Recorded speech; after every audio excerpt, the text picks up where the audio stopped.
अच्छे लोगों के साथ बुरा क्यों होता है?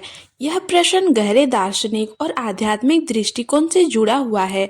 श्री कृष्ण की वाणी और भगवत गीता में इस विषय पर विस्तार से वर्णन मिलती है। श्री कृष्ण गीता में बताते हैं कि संसार में हर कार्य का परिणाम कर्म पर आधारित होता है। अच्छे लोगों के साथ जो बुरा होता है वह उनके वर्तमान या पूर्व जन्मों के कर्मों का फल हो सकता है। कर्म के सिद्धांत में यह नहीं कहा गया है कि केवल इस जीवन के कर्म फल देते हैं।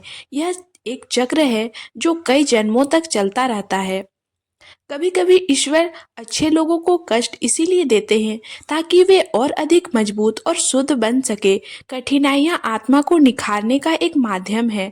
श्री कृष्ण अर्जुन को कहते हैं कि कठिन समय का सहन करना और धर्म के मार्ग पर अडिग रहना ही असली वीरता है। यह संसार माया से बना है जो अस्थायी और परिवर्तनशील है। अच्छे और बुरे समय का आना जाना संसार की प्रकृति है। अच्छे लोग बुरे समय में भी ईश्वर पर भरोसा रखते हैं और यह समझते हैं कि सब नश्वर है।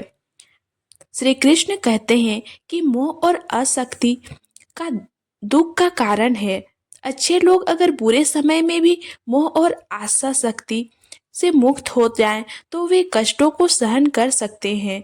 कई बार ऐसा लगता है कि अच्छे लोगों के साथ बुरा होता है, लेकिन यह ईश्वर की लीला हो सकती है। ईश्वर की दृष्टि व्यापक है और वे हर जीव के लिए सर्वोत्तम तय करते हैं। जो वर्तमान में बुरा लगता है वह लंबे समय में अच्छा साबित हो सकता है।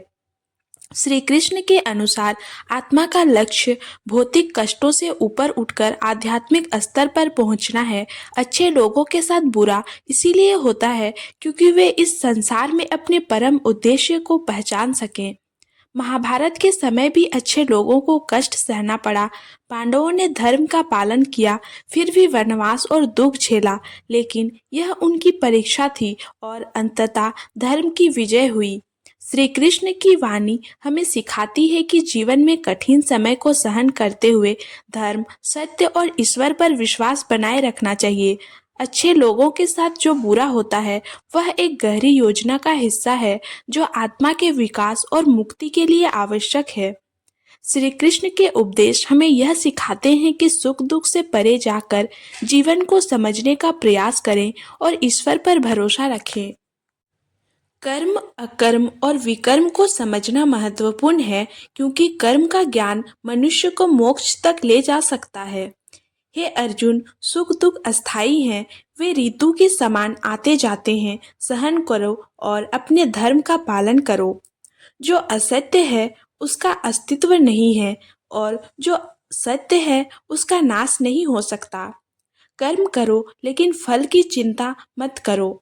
सभी धर्मों को त्याग कर मेरी शरण में आओ, मैं तुम्हें सभी पापों से मुक्त करूंगा और मोक्ष प्रदान करूंगा। अपने कर्म पर अधिकार रखो लेकिन फल पर नहीं। जो होता है अच्छे के लिए होता है, जो हो रहा है वह भी अच्छे के लिए हो रहा है और जो होगा वह भी अच्छे के लिए ही होगा।